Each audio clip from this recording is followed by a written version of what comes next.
जंगल के बीच एक छोटा और सुंदर सा गांव था, जहाँ के लोग खुशहाल थे और अपने अपने कामों में लगे रहते थे।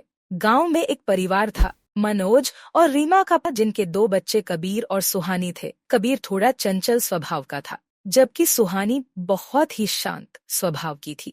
बच्चे रोज रात को अपनी माँ पापा से कहानियाँ सुनते थे। एक रात उनकी माँ ने उन्हें एक भूतिया हवेली की कहानी सुनाई। माँ ने कहा, बच्चों, गांव के बाहर पास में ही एक बड़ी सी हवेली है, जो कि सुनसान है।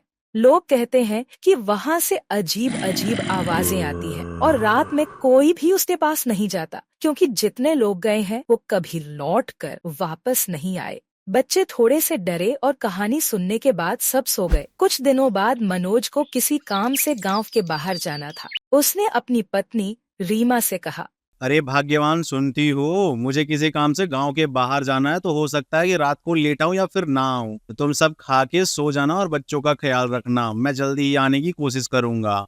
इतना कहकर मनोज घर से निकल गए और देखते ही देखते रात हो गई और कबीर, सुहानी और रीमा ने काफी देर तक मनोज का इंतजार किया, लेकिन वो नहीं लौटा। अगले दिन भी मनोज घर नहीं आया। गांव के कुछ लोगों ने कहा कि अरे सुनो सुनो सुनो, ये जो मनोज भाई नहीं थे अपने, हाँ वही। अरे वो गायब हो चुके हैं घर से, कल रात से घर ही नहीं आए हैं। ऐसा तो हुआ नहीं आज तक कि वो कभी घर ना आए। पता नहीं क्या हुआ इस बारी कि वो आज घर नहीं आए हैं। अरे भाई, मैंने देखा था उन्हें हवेली की तरफ जाते हुए। मैंने मना भी किया था कि रात को हो जाए तो मत आना इस रास्ते से। हाँ हाँ, हो सकता है हवेली की तरफ किसी ने पकड़ा होगा उन्हें। यह सुनकर कबीर और सुहानी समझ गए कि माँ झरा क्या है और उन्होंने खुद हवेली जाने का फैसला किया। देख बहन, अब जो करना है हमें दोनों को करना है। यहाँ पे पिताजी भी कल रात से घर नहीं आए हैं और अभी सब कुछ सही नहीं चल रहा है। हम लोगों को हवेली जाके देखना चाहिए क्या हो रहा है वहाँ पे। नहीं भाई, अभी रिस्क नहीं ले सकते, पिताजी भी घर नहीं आए हैं। अरे कोई दिक्कत नहीं, चल लेना। कबीर और सुहानी ने जैसे तैसे हिम्मत जुटाई और रात को हवेली की तरफ चल दिए। गांव के सुनसान और डरावने रास्तों पर वे अकेले थे। किसी तरह वे हवेली के पास पहुँचे और अंदर जाते ही उन्हें अजीब आवाजें सुनाई देने लगी और हवाएं चलने लगी। अचानक से वहाँ धुआं उठा और एक चुड़ैल प्रकट हो गई। चुड़ैल ने कहा,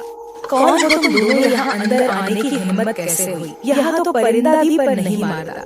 अब नहीं बचने वाले हो दोनों।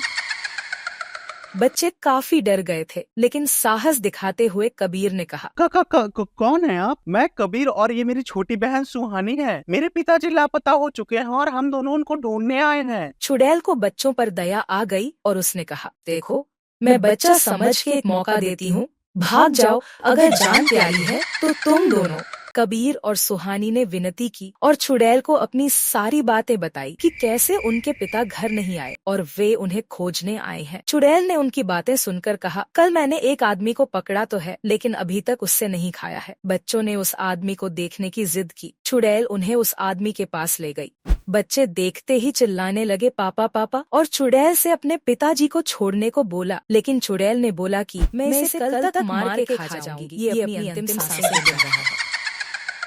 यह सुनकर बच्चे और जोर से रोने लगे और फिर चुड़ैल से कहा, कृपया करके छोड़ दीजिए, हमारे पिताजी को हम नहीं रह सकते उनके बिना। चुड़ैल ने सोचा कि कोई और उपाय निकालना चाहिए। उसने बच्चों को बताया कि अगर उसे शांति मिल जाए तो वह किसी को कभी नहीं खाएगी। उसने बताया कि जंगल की तरफ एक तांत्रिक रहता है जो उसे शांति दिला सकता है। सुबह होने पर बच्चे घर लौट आए और तुरंत तांत्रिक के पास गए। तांत्रिक ने उनकी सारी बातें सुनी। नमस्ते तांत्रिक जी, मैं कबीर और ये मेरी छोटी बहन सुहानी है। मेरे पापा कुछ दिनों से घर नहीं आए और हम लोग उनको ढूंढने फिर हवेली चले गए, जो कि मेरे गांव के पास में है।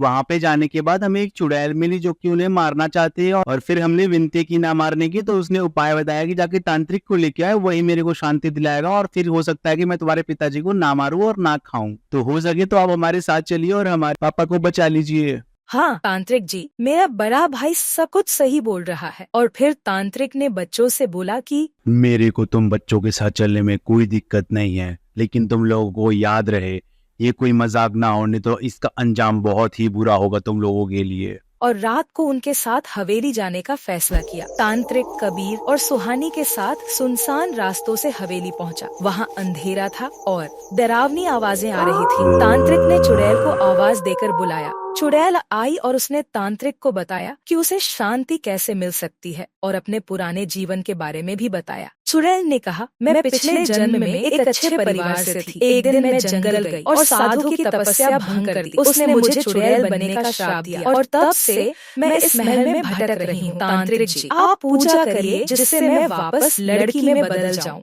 तांत्रिक ने चुड़ैल की शांति के लिए पूजा शुरू की। पूजा खत्म होते ही चुड़ैल एक सुंदर लड़की में बदल गई और बच्चों को धन्यवाद किया। आप सभी का बहुत बहुत धन्यवाद। मैं पूरे जीवन कबीर और सुहानी की आभारी रहूंगी, जिनकी वजह से मुझे एक नई जिंदगी मिली है। और आप सब अपना ख्याल रखना। अब मैं चलती हूँ। इसके बाद चुड़ैल वहाँ से चली गई। तांत्रिक ने कबीर और सुहानी के साथ मिलकर उनके पापा को हवेली की कैद से बाहर निकाला और सब अपने अपने घर वापस आ गए। घर आते ही बच्चों ने अपनी माँ को सारी बातें बताई। रीमा बहुत खुश हो गई और बच्चों को गले लगा लिया। गांव में खबर फैल गई कि कैसे कबीर और सुहानी ने अपने पापा की जान बचाई। गांव के लोग भी बच्चों की हिम्मत की तारीफ करने लगे। कहानी से यह सीखने को मिलता है कि कठिन परिस्थितियों में भी हिम्मत नहीं हारनी चाहिए। बच्चों ने निडर होकर अपने पापा को बचाया और चुड़ैल को भी मुक्ति दिलाई। साहस और बुद्धिमानी से हर समस्या का समाधान निकाला जा सकता है।